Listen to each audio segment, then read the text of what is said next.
एक बार फिर आप सभी का स्वागत है मेरे इस चैनल पर। तो आज की अपनी कहानी है इंडिया के दूसरे प्राइम मिनिस्टर लाल बहादुर शास्त्री जी पर। लाल बहादुर शास्त्री जी को एक बहुत ही सिंपल, ईमानदार और साफ छवि वाले इंसान के रूप में याद किया जाता है, लेकिन उनकी मौत का जिक्र आज भी लोगों के मन में कई सवाल खड़े करता है। इतने साल बीत जाने के बाद भी उनकी मौत को लेकर अटकलें लगाई जाती हैं। बहुत सारे लोग आज भी यह शक जताते हैं कि लाल बहादुर शास्त्री जी की मौत एक नेचुरल डेथ नहीं थी। कुछ लोगों का मानना है कि इसके पीछे किसी बड़ी साजिश का हाथ हो सकता है। कुछ लोग कहते हैं कि इसके पीछे पाकिस्तान का हाथ था। कुछ लोग कहते हैं कि ISI का हाथ था। कुछ लोग सोवियत यूनियन के एजेंट्स पर शक जताते हैं। कुछ लोग अमेरिका का नाम लेते हैं और कुछ लोग यह भी कहते हैं कि साजिश अपनी ही पार्टी के अंदर से हो सकती थी, क्योंकि लाल बहादुर शास्त्री जी प्राइम मिनिस्टर बन गए थे और उन्होंने बहुत सारे बड़े नेताओं को पीछे छोड़ दिया था। इसलिए यह भी कहा जाता था कि पार्टी के अंदर कई लोग उनसे खार खाते थे। कुछ लोगों का मानना था कि शायद इसी वजह से उन्हें ताशकंद में जहर दिया गया। साल 1965 की लड़ाई हुई थी इंडिया और पाकिस्तान के बीच। उस युद्ध के बाद दोनों देशों के लीडर्स, इंडिया के प्राइम मिनिस्टर लाल बहादुर शास्त्री और पाकिस्तान के प्रेसिडेंट अयूब खान ताशकंद जाते हैं। उस समय ताशकंद सोवियत यूनियन का हिस्सा हुआ करता था। उस दौर में इंडिया का झुकाव काफी हद तक सोवियत यूनियन की तरफ था। सोवियत यूनियन ने इंडिया की मदद भी की थी और 1965 की लड़ाई के समय भी उसका रोल बहुत अहम माना जाता था। वह समय कोल्ड वार का था। दुनिया में दो बड़ी ताकतें थी, एक तरफ सोवियत यूनियन और दूसरी तरफ अमेरिका। दोनों सुपर पावर्स अपनी अपनी ताकत, अपना रुतबा और अपना प्रभाव बाकी देशों पर स्थापित करना चाहती थी। दोनों दुनिया को यह दिखाना चाहती थी कि उनकी बात मानी जाती है और इंटरनेशनल पॉलिटिक्स में उनका कितना असर है। इसी कॉन्टेस्ट में सोवियत यूनियन चाहता था कि इंडिया और पाकिस्तान की लड़ाई के बाद वह बीच में आकर दोनों देशों के बीच समझौता करवाए। वह दुनिया को यह दिखाना चाहता था कि इस पूरे रीजन में उसका प्रभाव बहुत मजबूत है। अब बात आती है जनवरी 1966 की। 3 जनवरी 1966 को इंडिया का पूरा डेलीगेशन ताशकंद के लिए रवाना होता है। इसमें प्राइम मिनिस्टर लाल बहादुर शास्त्री जी के साथ उनके सेक्रेटरीज, एडवाइजर्स, स्टाफ और बाकी जरूरी लोग शामिल थे। इसके अलावा लाल बहादुर शास्त्री जी यह भी चाहते थे कि ताशकंद में जो कुछ भी होने वाला है वह इंडिया के लोगों तक ठीक से पहुंचे, क्योंकि यह कोई छोटी मीटिंग नहीं थी, यह बहुत हाई लेवल मीटिंग थी। 1965 वार के तुरंत बाद इंडिया और पाकिस्तान के लीडर्स आमने सामने बैठने वाले थे। इंडिया की तरफ से लाल बहादुर शास्त्री जी थे, पाकिस्तान की तरफ से अयूब खान थे और सोवियत यूनियन की तरफ से उनके लीडर अलेक्साई कोसिगिन भी वहां मौजूद होने वाले थे। इसलिए लाल बहादुर शास्त्री जी चाहते थे कि वहां ज्यादा से ज्यादा इंडियन पत्रकार मौजूद रहें, ताकि वे अपनी आंखों से सारी घटनाएं देख सकें और फिर सही हालात इंडिया के लोगों तक पहुंचाए। इसी वजह से इंडिया का एक बहुत बड़ा ग्रुप भी ताशकंद पहुंचा। 3 जनवरी 1966 से सारी चीजें शुरू हो जाती हैं।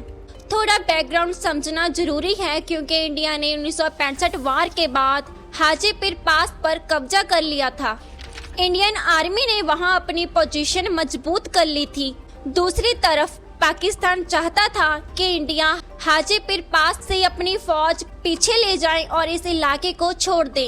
इसके साथ साथ पाकिस्तान कश्मीर इशू पर भी बात करना चाहता था, लेकिन लाल बहादुर शास्त्री जी का स्टैंड बहुत साफ और सख्त था।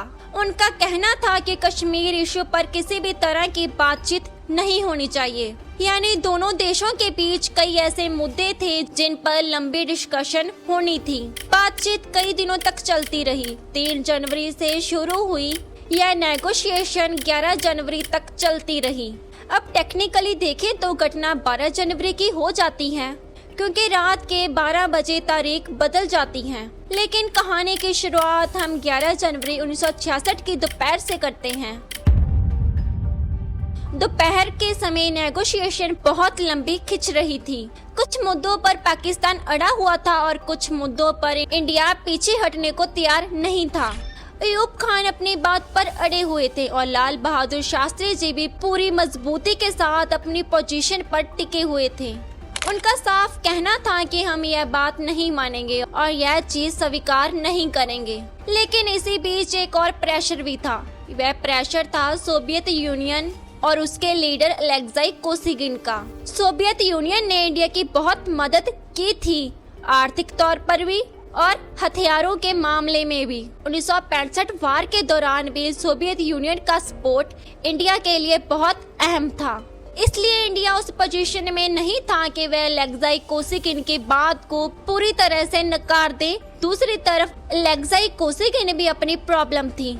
वह दुनिया को दिखाना चाहते थे कि सोवियत यूनियन इतना प्रभावशाली है कि वह इंडिया और पाकिस्तान जैसे दो बड़े देशों के बीच समझौता करवा सकता है। फिर वही चीज हुई जिसका पहले से जिक्र हो रहा था। फाइनली 11 जनवरी 1966 को दोपहर के करीब एक बड़ा ब्रेक थ्रू होता है।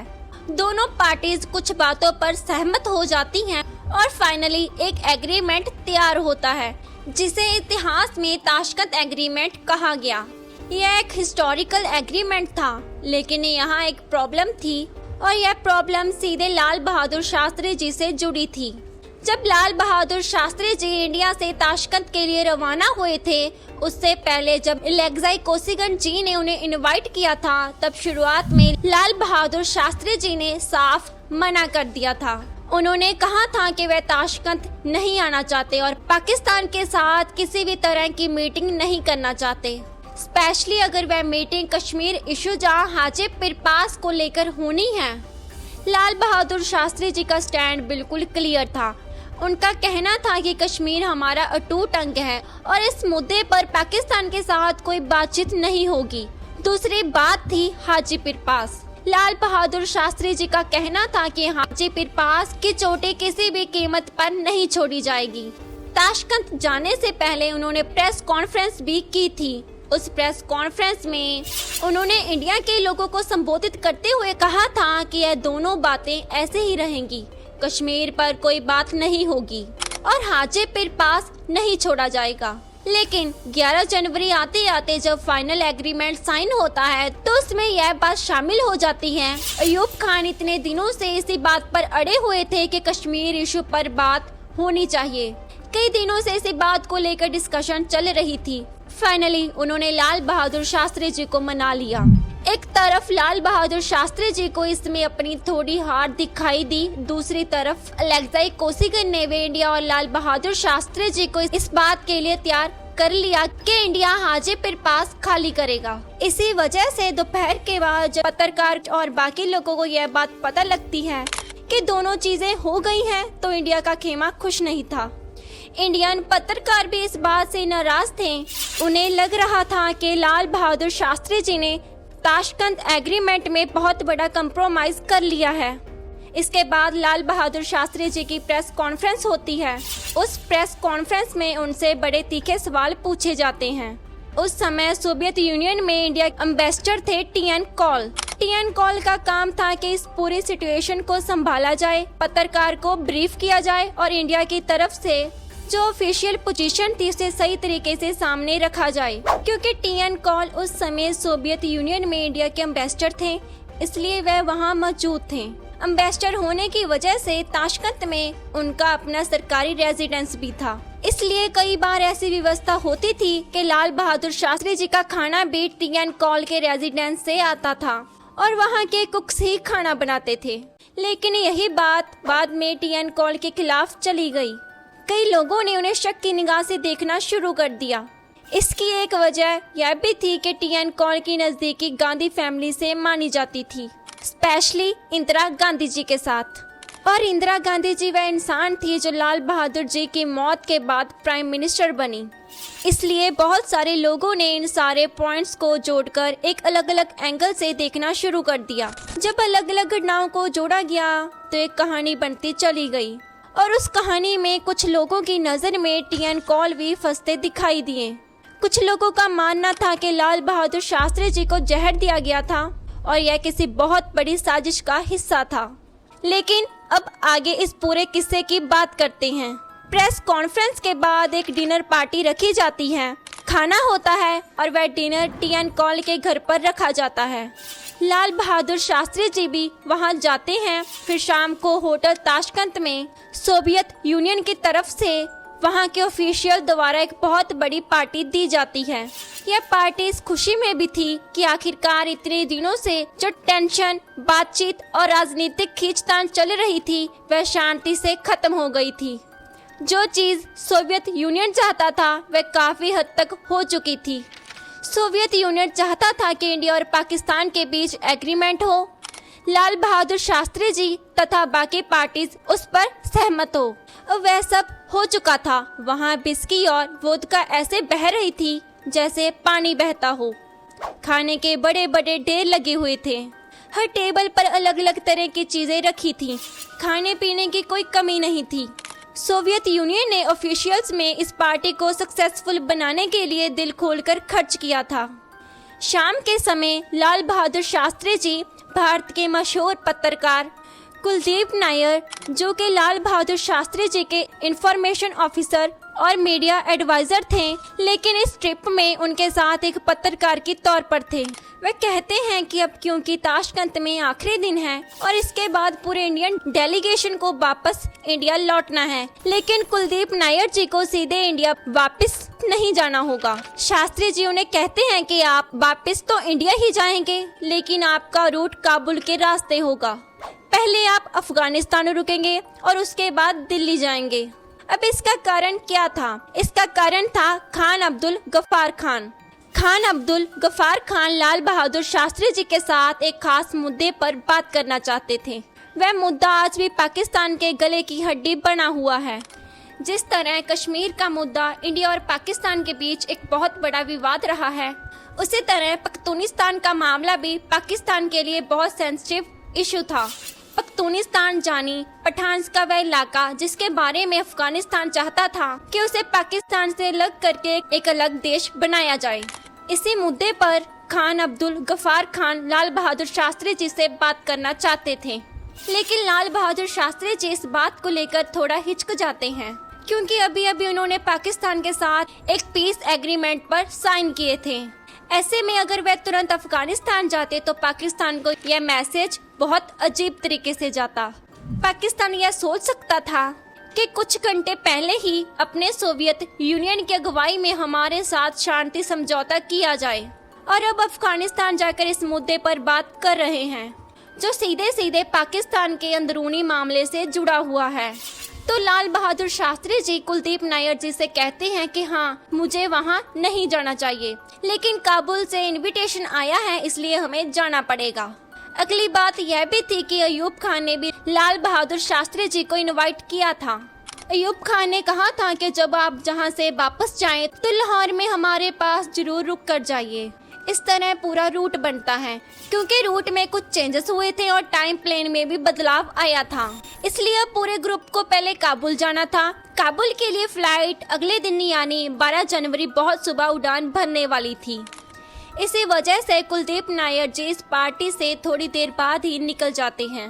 पूरा दिन बहुत ही ज्यादा बिजी रहा था, वह बहुत थक चुके थे और उन्हें नींद आ रही थी। इसके बाद कुलदीप नायर जी अपनी किताब में लिखते हैं कि मैं अपने कमरे में आया, कमरे में आकर मैं सो गया क्योंकि मैं बहुत ज्यादा थका हुआ था, इसलिए मुझे नहीं पता कि मैं कितनी देर सोया। लेकिन मेरी आंख तब खुली जब मैंने अपने कमरे के दरवाजे पर बहुत जोर जोर से खटकाने की आवाज सुनी। दरवाजे के दूसरी तरफ कोई इंग्लिश में बोल रहा था, लेकिन उसका एक्सेंट रशियन था। मतलब साफ था कि कोई रशियन व्यक्ति इंग्लिश में मुझसे बात कर रहा है। उसने मुझे ये शब्द बोले, वह ये थे, जल्दी उठो और चलो, तुम्हारे प्राइम मिनिस्टर मर रहे हैं। कुलदीप नायर जी लिखते हैं कि नींद में मैं एकदम उठ बैठा। एक तरफ बहुत ही ज्यादा थकावट थी और दूसरी तरफ कच्ची नींद से उठने के कारण कुछ समझ नहीं आ रहा था कि आखिर हो क्या रहा है। और जब कोई आकर कहे कि प्राइम मिनिस्टर मर रहे हैं तो पहले कुछ पलों के लिए दिमाग बिल्कुल सुन्न हो जाता है। मुझे भी कुछ देर तक ठीक से समझ नहीं आया कि क्या हो रहा है। फिर जब दिमाग ने सारी चीजों को जोड़ना शुरू किया तो मैं तुरंत लाल बहादुर शास्त्री जी के कमरे की तरफ भागा। जब मैं उनके कमरे की तरफ जा रहा था तो मैंने देखा कि उनके कमरे के बाहर पहले से ही सोवियत यूनियन के लीडर अलेक्साई कोसिगिन और उनके कई अधिकारी खड़े थे। ऐसे ही अलेक्साई कोसिगिन ने मुझे आते देखा। उन्होंने हाथ के इशारे से पहले से यह बता दिया कि लाल बहादुर शास्त्री जी की मौत हो चुकी है। इसके बाद कुलदीप नायर जी लिखते हैं कि बाहर से ही मुझे शास्त्री जी की पहली झलक दिखाई दी। वे अपने बेड पर लेटे हुए थे। मैं कमरे के अंदर गया। सोवियत यूनियन और रशिया की एक बात हमेशा से अलग रही है कि वहाँ हर चीज़ बहुत बड़े स्केल पर बनाई जाती है। दुनिया का सबसे बड़ा देश होने के कारण वहाँ के ग्राउंड, स्टेडियम्स, मॉल्स और सरकारी इमारतें सब कुछ बहुत विशाल दिखाई देता है। इसी तरह का एक कमरा था। यहाँ लाल बहादुर शास्त्री जी रुके हुए थे। वह कोई छोटा कमरा नहीं था बल्कि एक बहुत बड़ा हॉल था। उस बड़े कमरे के बिल्कुल बीच में एक बेड लगा हुआ था और उसी बेड पर लाल बहादुर शास्त्री जी लेटे हुए थे। लाल बहादुर शास्त्री जी वैसे ही छोटे कद के इंसान थे। उनका शरीर भी बहुत पतला था और वह आम लोगों से कद में छोटे दिखाई देते थे, लेकिन उस इतने बड़े कमरे के बीचों बीच लेटे हुए वे अपने नॉर्मल साइज से भी ज्यादा छोटे लग रहे थे। ऐसा महसूस हो रहा था कि जैसे इतने बड़े हॉल में कोई बहुत छोटा सा बिंदु पड़ा हो। इसके बाद कुलदीप नायर उनके पास जाकर देखते हैं और उन्हें समझा जाता है कि लाल बहादुर शास्त्री जी अब इस दुनिया से जा चुके हैं। अब क्योंकि वह इंडिया के प्राइम मिनिस्टर थे और उनकी मृतदेह वहां पड़ी हुई थी, तो कुलदीप नायर कहते हैं कि मैंने इंडिया का झंडा लाने की कोशिश की। तभी एक अधिकारी आया और उसने मुझे इंडिया का फ्लैग पकड़ा दिया। फिर कुछ लोगों ने मिलकर वह फ्लैग लाल बहादुर शास्त्री जी की मृतदेह के ऊपर रख दिया। अब आगे जो बात कुलदीप नायर जी बताते हैं, सारी बातें बाद में उनके पर्सनल स्टाफ में शामिल जगन्नाथ, सहाय शर्मा और रामनाथ ने बताई थी। यह तीनों लोग लाल बहादुर शास्त्री जी के आखिरी पलों तक उनके साथ रहे थे। शाम की उस पार्टी से वापस आने के बाद जब लाल बहादुर शास्त्री जी अपने कमरे में पहुंचे तो उन्होंने ज्यादा खाना नहीं खाया था। इसलिए कमरे में जाकर उन्होंने रामनाथ जी से कहा कि मेरे लिए थोड़ा खाना ले आओ। ये खाना टी एंड कॉल के रेजिडेंस से आना था। खाना बनाने वाले जो कुक्स थे वह रशियन थे और खाना बनाने में जो 2 हेल्पर्स लगे हुए थे उनके बारे में बाद में कहा गया कि वे असल में रशिया की सीक्रेट सर्विस से जुड़े हुए लोग थे। यानी वे सामान्य किचन स्टाफ नहीं थे बल्कि इंटेलिजेंस डिपार्टमेंट से जुड़े हुए लोग माने जाते थे। ऐसे लोग अक्सर सामने से बहुत सामान्य काम करते दिखाई देते हैं। कभी वे ड्राइवर बनकर काम करते हैं, कभी कुक बनकर, कभी हेल्पर बनकर और कभी किसी और छोटे स्टाफ मेंबर की तरह दिखाई देते हैं। लेकिन असल में उनका काम होता है हर तरह की इंटेलिजेंस इकट्ठी करना और इसके साथ साथ उनका एक और बहुत इंपॉर्टेंट काम भी होता है। क्योंकि अलग अलग देशों के बड़े लीडर्स वहां पहुंचते हैं, इसलिए उनके खाने पीने का खास ध्यान रखना भी उनकी जिम्मेदारी होती है। वे देखते हैं कि कौन क्या खा रहा है, कौन सा खाना किसके लिए आ रहा है और कहीं किसी ने उस खाने में कोई चीज मिला तो नहीं दी। इसी वजह से जितने दिन लाल बहादुर शास्त्री जी ताशकंद में रहे, जहाँ तक कि जो पानी वह पीते थे वह पानी भी पहले यह दोनों ऑफिसर पीकर देखते हैं। उसके बाद ही यह पानी लाल बहादुर शास्त्री जी को सर्व किया जाता है। अगर खाना आता था तो पहले उनमें से कोई खुद खाकर चेक करता था और फिर वह खाना लाल बहादुर शास्त्री जी तक पहुंचाया जाता था। उस आखिरी रात लाल बहादुर शास्त्री जी ने जो खाना खाया उसमें आलू पालक की सब्जी आई थी। यह खाना टी एंड कॉल जी के रेजिडेंस से आया था। खाना खाने के बाद सहाय शर्मा जी, जो लाल बहादुर शास्त्री जी के पर्सनल स्टाफ मेंबर थे, उन्होंने शास्त्री जी से कहा कि आपको एक बार घर बात कर लेनी चाहिए, क्योंकि कई दिन हो गए थे जब से इंडिया का पूरा ग्रुप ताशकंद पहुंचा हुआ था। पूरा शेड्यूल बहुत बिजी था। लगातार मीटिंग चल रही थी, बातचीत चल रही थी और दिन पर पॉलिटिक्स प्रेशर बना हुआ था। इसी वजह से लाल बहादुर शास्त्री जी को अपने घर, अपनी फैमिली, अपनी धर्म पत्नी और अपने बच्चों से फोन पर बात करने का मौका नहीं मिल पाया। पहले लाल बहादुर शास्त्री जी फोन करने से मना कर देते हैं। वे कहते हैं कि मैं बहुत ज्यादा थका हुआ हूँ, मुझसे अब बात नहीं हो पाएगी। लेकिन थोड़ी देर बाद वे अपना माइंड चेंज कर लेते हैं। फिर वे कहते हैं कि ठीक है, मेरे घर का नंबर लगा दो, मैं बात कर लेता हूँ। उस समय ताशकंद में रात के करीब 11 बज चुके थे। फोन मिलाया जाता है। सबसे पहले फोन उठाते ही वीएन सिंह, जो लाल बहादुर शास्त्री जी की छोटी बेटी के हस्बैंड थे। अब थोड़ा सा यहाँ यह भी समझने वाली बात है कि चाहे कोई प्राइम मिनिस्टर हो या कोई नॉर्मल इंसान, कई बार ससुर और दामाद का रिलेशन थोड़ा फॉर्मल सा होता है। बहुत ज्यादा खुलकर बातचीत नहीं होती और बात भी बस जरूरत के हिसाब से होती है। कुछ ऐसा ही यहाँ भी था। वीएन सिंह और लाल बहादुर शास्त्री जी के बीच कोई बहुत लंबी बातचीत नहीं हुई। इसके बाद वीएन सिंह फोन लाल बहादुर शास्त्री जी की बड़ी बेटी कुसुम को दे देते हैं। पूरी फैमिली में कुसुम लाल बहादुर शास्त्री जी के सबसे ज्यादा करीब मानी जाती थी। दोनों काफी देर तक आपस में बात करते रहे। इसी बातचीत के दौरान लाल बहादुर शास्त्री जी कुसुम जी से पूछते हैं कि इंडिया में लोगों का क्या रिएक्शन है, क्योंकि तब तक इंडिया पब्लिक को न्यूज रिपोर्ट्स के जरिए इन दोनों बड़े फैसलों के बारे में पता चल चुका था। पहला फैसला यह था कि इंडिया हाजीपुर पास से अपनी आर्मी पीछे हटाएगा और दूसरा यह कि कश्मीर मुद्दों पर अयूब खान और लाल बहादुर शास्त्री जी के बीच बात हुई थी। यही वह दोनों बातें थी जिनके बारे में लाल बहादुर शास्त्री जी इंडिया से निकलते समय कहकर गए थे कि यह दोनों चीजें बिल्कुल नहीं होगी। इसलिए शायद उनके मन में यह बात चल रही थी कि मैंने अपने देशवासियों से 2 वादे किए थे, लेकिन यहाँ आकर मजबूरी में मुझे उन वादों से पीछे हटना पड़ा। शायद इसी वजह से वह लोगों का रिएक्शन जानना चाहते थे। और जब उन्होंने अपनी बेटी कुसुम जी से पूछा कि इंडिया में लोग क्या कर रहे हैं, तो यह सवाल सिर्फ एक पिता का सवाल नहीं था, यह एक प्राइम मिनिस्टर का सवाल भी था, जो जानना चाहता था कि उसके देश में उनके फैसले को कैसे लिया है। जब लाल बहादुर शास्त्री जी ने कुसुम जी से पूछा कि तुम्हें यह खबर सुनकर कैसा लगा, तो कुसुम जी ने फोन पर साफ कह दिया कि मुझे बहुत बुरा लगा। इसके बाद लाल बहादुर शास्त्री जी ने पूछा कि अम्मा को कैसा लगा। कुसुम जी ने बताया कि अम्मा तब से बहुत ज्यादा गुस्से में हैं और बहुत दुखी हैं। इसके बाद लाल बहादुर शास्त्री जी ने कहा कि मेरी बात अम्मा से करवा दो, लेकिन कुसुम जी ने कहा कि नहीं, वे आपसे बात नहीं करना चाहती, वे आपसे बहुत ज्यादा नाराज हैं। सहाय शर्मा जी के अनुसार वह भी उस समय पास में ही एक कुर्सी पर बैठे हुए थे।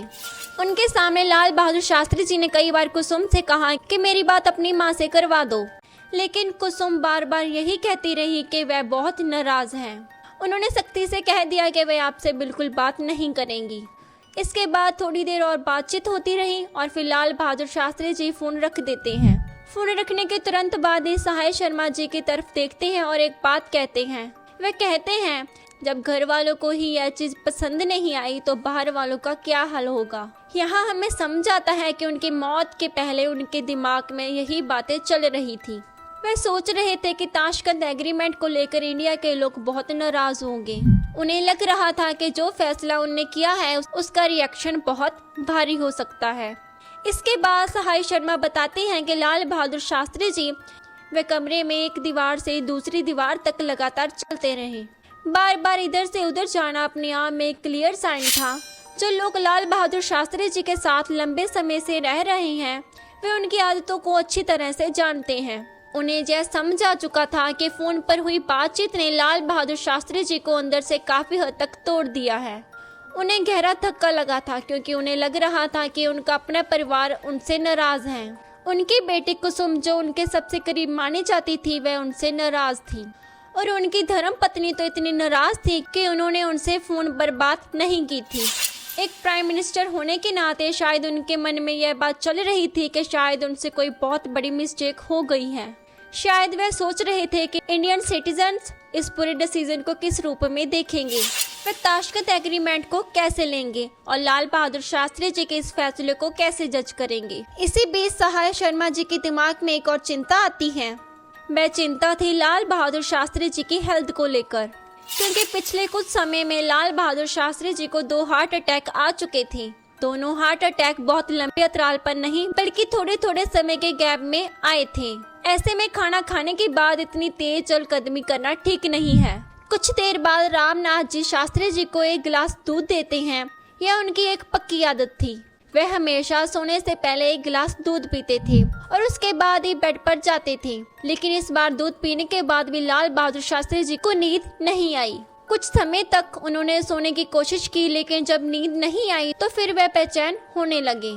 फिर वे वापस से अपने कमरे में तेज चलकदमी करने लगते हैं। ऐसा लग रहा था कि जैसे वे किसी बहुत गहरी सोच में हैं, जैसे उनके मन में बहुत ज्यादा टेंशन है। समय धीरे धीरे बीत रहा था। रात आगे बढ़ती जा रही थी। एक समय पर लाल बहादुर शास्त्री जी रामनाथ जी से पानी का गिलास मांगते हैं। जब रामनाथ जी उन्हें पानी का गिलास देते हैं तब आधी रात से ऊपर का समय हो चुका था। पानी का गिलास पीने के बाद लाल बहादुर शास्त्री जी वही गिलास शर्मा जी को पकड़ाते हैं और जैसे ही वो गिलास वापस देते हैं, अचानक वे अपने सीने पर हाथ रख लेते हैं। ऐसा लगता है जैसे उनके दिल या सीने में एकदम से कोई बहुत तेज दर्द उठा हो। उसी पल वे बेड पर गिर जाते हैं। उनकी आंखें ऊपर की तरफ चढ़ जाती हैं। इस घटना के सिर्फ कुछ मिनट बाद डॉक्टर चुग कमरे में दिखाई देते हैं।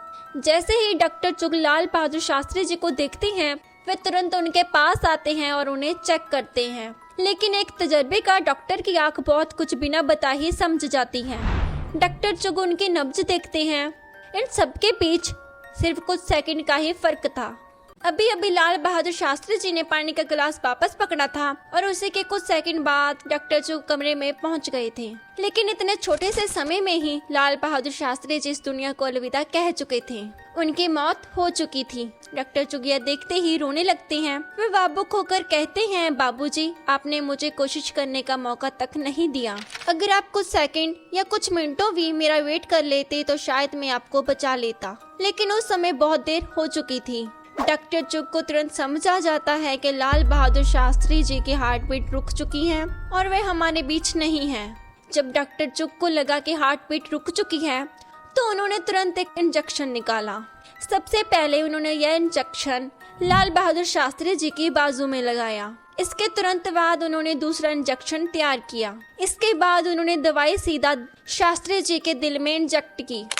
लेकिन इसके बाद भी जब उनके शरीर ने कोई रिस्पॉन्स नहीं दिया या उनका दिल दोबारा काम करना शुरू नहीं हुआ तो डॉक्टर चुग ने उन्हें माउथ टू माउथ ब्रीदिंग देने की कोशिश की। उन्होंने हर संभव कोशिश की कि किसी तरह लाल बहादुर जी को वापस जिंदगी में लाया जाए। लेकिन सारे प्रयासों के बावजूद लाल बहादुर शास्त्री जी का दिल दोबारा धड़कना शुरू नहीं हुआ। और फिर वह समय आया, रात 1:32। यह वही ऑफिशियल टाइम था जब लाल बहादुर शास्त्री जी को डेड डिक्लेयर किया गया। यह ताशकंद का टाइम था। थोड़ी देर बाद जनरल अयूब खान को भी लाल बहादुर शास्त्री जी की मौत की खबर दी जाती है। करीब 4 बजे के आसपास अयूब खान भी वहां पहुंचते हैं। इसके बाद उन्होंने अपने कुछ बहुत करीबी लोगों से कहा कि लाल बहादुर शास्त्री पहले ऐसे इंडियन लीडर थे जिनके साथ उन्हें लगा कि वह खुलकर बात कर सकते हैं। अयूब खान ने कहा कि लाल बहादुर शास्त्री जी की मौत से उन्हें निजी तौर पर बहुत बड़ा झटका लगा है। माहौल पूरी तरह बदल चुका था। कुछ घंटों पहले जिस जगह एग्रीमेंट की खुशी मनाई जा रही थी उसी जगह अब मातम फैल चुका था। लेकिन इस पूरी घटना के बाद सबसे बड़ा सवाल तब उठता है जब कुलदीप नायर जी की मुलाकात लाल बहादुर जी की धर्म पत्नी से होती है। क्योंकि कुलदीप नायर शास्त्री जी को बहुत लंबे समय से जानते थे। वे उनके काफी करीब थे। इसलिए जब वह शास्त्री जी की धर्म पत्नी से मिलते हैं तो उनके मन में कई सवाल होते हैं। वे कुलदीप नायर से पहला सवाल पूछती हैं, जब लाल बहादुर शास्त्री जी की बॉडी ताशकंद से वापस घर लाई गई तो उनका शरीर नीला क्यों था? यह सवाल उनके मन में शक पैदा कर चुका था। क्योंकि जब किसी अपने इंसान की अचानक मौत हो और फिर उसकी बॉडी पर ऐसी चीजें दिखाई दें तो उनके परिवार में सवाल उठना स्वाभाविक होता है। कुलदीप नायर के सामने भी यह सवाल बहुत भारी था। तब तक यह बात बहुत फैल चुकी थी। आज की भाषा में कहे तो यह बात काफी वायरल हो चुकी थी। बहुत सारे लोगों ने यह सवाल उठाना शुरू कर दिया कि जब लाल बहादुर शास्त्री जी की बॉडी दिल्ली लाई गई तो उनका शरीर नीला क्यों दिखाई दे रहा था। इसी वजह से कई लोगों के मन में यह धारणा बनने लगी कि शायद उन्हें पॉइजन दिया गया था। लेकिन जब डॉक्टर्स और एक्सपर्ट्स से इस बारे में राय ली गई तो उन्होंने बताया कि लाल बहादुर शास्त्री जी की मौत ताशकंद में हुई थी और उनकी बॉडी को दिल्ली लाने तक में बहुत घंटों का टाइम लग चुका था। इसलिए बॉडी को सेफ रखने के लिए उस पर कुछ खास तरह के केमिकल लेप किए गए थे। एक्सपर्ट्स के अनुसार जब ऐसे लेप किए जाते हैं तो कई बार मृत शरीर का रंग नीला या बदला हुआ दिखाई देने लगता है। इसके बाद शास्त्री जी की धर्मपत्नी ने कुलदीप नायर से अगला सवाल पूछा। उन्होंने पूछा कि उनके शरीर पर कट मार्क्स क्यों थे, जख्मों के निशान क्यों दिखाई दे रहे थे। इस बारे में कुलदीप नायर जी ने कहा कि इस बारे में मुझे कोई जानकारी नहीं है, क्योंकि उन्होंने उस समय शास्त्री जी की बॉडी को ठीक तरह से नहीं देखा था और जख्मों के निशान वाली बात पर उनके पास कोई साफ जानकारी नहीं थी। लेकिन यही से लाल बहादुर शास्त्री जी के मौत से जुड़ी अफवाहें और शक और बढ़ने लगे। एक बात से दूसरी बात जुड़ती गई और फिर लोगों के मन में सवालों की एक पूरी कहानी बनने लगी। सबसे पहली चीज थी ताशकंद एग्रीमेंट। दोपहर में एग्रीमेंट साइन होता है और शाम तक उसका रिएक्शन फैलना शुरू हो जाता है। इंडियन डेलीगेशन के अंदर भी कई लोग इस बात में खुश नहीं थे। कुछ लोग मानते थे कि इंडिया ने पाकिस्तान को बहुत बड़ी रियायतें दे दी थी। दूसरी बात थी टीएन कॉल वाली। उनका इंदिरा गांधी जी के साथ नज़दीकी रिलेशन बताया जाता था और बाद में इंदिरा गांधी ही प्राइम मिनिस्टर बनी, इसलिए कई लोगों ने इस कनेक्शन को भी शक की निगाह से देखा। तीसरी बात थी शास्त्री जी का आखिरी खाना। वह खाना टीएन कॉल के रेजिडेंस से आया था। इसी वजह से लोगों ने यह सवाल उठाया, क्या खाने में कुछ मिलाया गया था? चौथी बात थी सोवियत यूनियन और वहाँ की सीक्रेट सर्विसेज, क्योंकि उस समय ताशकंद सोवियत यूनियन का हिस्सा था। वहाँ सिक्योरिटी, इंटेलिजेंस और हर चीज सोवियत यूनियन के कंट्रोल में थी। इसलिए कुछ लोगों ने शक जताया कि अगर वहाँ कुछ हुआ तो बिना उनकी जानकारी से कैसे हो सकता था। इन सारी बातों ने मिलकर लाल बहादुर शास्त्री जी की मौत को और रहस्यमय बना दिया। एक तरफ ऑफिशियल वर्जन था कि उनकी मौत हार्ट अटैक से हुई, लेकिन दूसरी तरफ परिवार के सवाल थे। बॉडी के रंग को लेकर डाउट्स थे, कट मार्क्स की बातें थी, आखिरी खाने पर शक था और पॉलिटिकल प्रेशर की पूरी बैकग्राउंड थी। इसलिए इतने साल बीत जाने के बाद भी लाल बहादुर शास्त्री जी की मौत को लेकर सवाल खत्म नहीं हुए। लोग आज भी पूछते हैं, क्या यह सच में नेचुरल डेथ थी या इसके पीछे कोई ऐसी कहानी थी जिसे कभी पूरे तरह सामने आने ही नहीं दिया गया? यह सारे सवाल आज भी मौजूद हैं, लेकिन कुलदीप नायर जी अपनी निजी सोच से बताते हैं कि उनके हिसाब से बात शायद इतनी कॉम्प्लिकेटेड नहीं थी। उनका मानना था कि लाल बहादुर शास्त्री जी को पहले ही 2 हार्ट अटैक आ चुके थे। उनकी हेल्थ पहले से ही ठीक नहीं थी। ऊपर से ताशकंद एग्रीमेंट का प्रेशर, इंडिया में लोगों के रिएक्शन का डर और सबसे बड़ा सदमा, उनकी अपनी धर्म पत्नी ने उनसे फोन पर बात नहीं की। उन्हें लगा होगा कि अगर मेरा अपना परिवार ही इस डिसीजन से इतना नाराज है तो बाहर इंडिया के लोग क्या सोच रहे होंगे। शायद उन्हें लगा होगा कि उनसे कोई बहुत बड़ी गलती हो गई है और यही टेंशन, यही सदमा उनके वीक दिल पर बहुत भारी पड़ गया। तो यह थी आज की कहानी, लाल बहादुर शास्त्री जी की मौत से जुड़ी हुई। एक ऐसी मौत जिसे ऑफिशियल तौर पर हार्ट अटैक कहा गया, लेकिन जिसके इर्द गिर्द शक, सवाल और रहस्य आज भी बने हुए हैं। यहीं पर मेरी आज की वीडियो खत्म होती है। मैं आपसे मिलूंगी किसी और वीडियो में किसी और कहानी के साथ।